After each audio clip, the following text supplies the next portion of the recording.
Bonjour Antifa. Bonjour Juan Gomez. Et merci de nous appeler de Douala au Cameroun, où il pleut à verse, me dit-on. Antifa, quelles sont vos questions? Oui, Juan Gomez, le gouvernement belge a voulu remettre la dent de Patrice Lumumba aux familles congolaises. Et ma question est la suivante, Juan. Oui. Comment les Belges ont gardé cette manche de dents? Et pourquoi cette manche de dents doit être rendue à la famille de l'État et non à l'État congolais? Alors on va déjà répondre à ces deux premières questions Antifa, même si le réseau téléphone n'était pas très bon, mais vous vouliez comprendre comment les Belges ont-ils mis la main sur cette dent. Cette dent, je vous le rappelle, c'est tout ce qu'il reste de Patrice Lumumba. Bonjour Pierre Firsion. Bonjour Juan. Merci d'être avec nous en direct de Bruxelles, où vous êtes l'un des envoyés spéciaux de RFI et où doit commencer dans les prochaines minutes la cérémonie de restitution de la dent à la famille Lumumba, cérémonie pour l'instant privée. Ensuite, il y aura le deuxième temps fort de cette journée, la cérémonie officielle en présence des autorités belges et congolaises. Pour revenir à la question d'Antifa, comment cette dent s'est-elle retrouvée en Belgique ?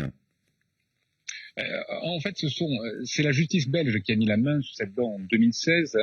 Elle était chez la fille d'un policier belge, Gérard Sout, qui avait été chargé à l'époque, en 1961, de faire disparaître le corps. Et c'est la justice donc qui l'a récupéré après la plainte d'un journaliste, d'un historien belge, Ludo de Witt, qui est un petit peu à l'origine, vous savez, de toute cette histoire. Ludo de Witt, c'est un personnage central, d'ailleurs, qu'on vient de croiser, qui participe aujourd'hui à cette cérémonie. C'est lui qui va interviewer ce policier belge au début des années 2000. Et ce policier, eh bien, il va raconter l'histoire, la façon dont il a fait disparaître le corps de Patrice Lumumba. Et il dit à ce moment-là qu'il a deux dents en sa possession. Il va montrer à la télévision belge ces deux dents. Il va dire après coup qu'il s'en est séparé, mais 16 ans plus tard, eh bien, sa fille va dire non, regardez, j'ai encore une dent en ma possession. Elle le montre à un journal flamand. Du coup, Ludo de Witt et la famille de Patrice Lumumba porte plainte contre la fille de Gérard Sout pour recel.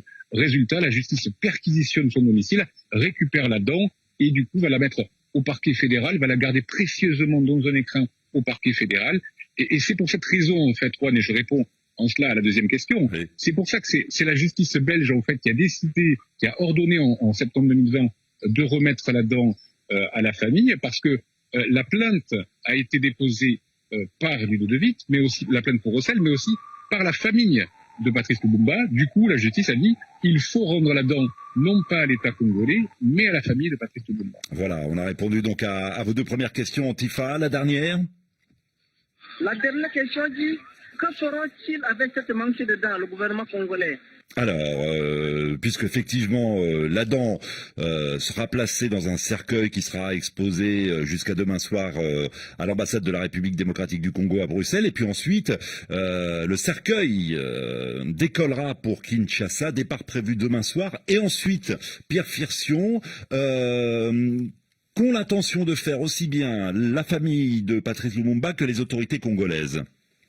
Alors, en fait, il y a tout un parcours qui est prévu. D'abord, avant, on pourrait dire l'arrivée finale, il y a tout un parcours qui est prévu en RDC.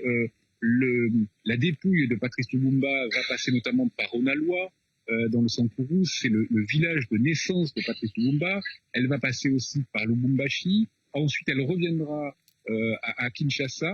Et c'est là où il y a un mémorial qui a été érigé en mémoire de Patrice Lumumba, et c'est là où le cercueil sera déposé. Il y aura toute une cérémonie qui doit se dérouler, je crois, autour du 29-30 juin prochain. Donc, à partir de demain, vous le disiez, la dent repart pour le Congo, et pendant une semaine environ, elle va faire un petit peu, on pourrait dire, le tour du pays jusqu'à ce que elle revienne dans ce mémorial qui a été érigé pour l'occasion.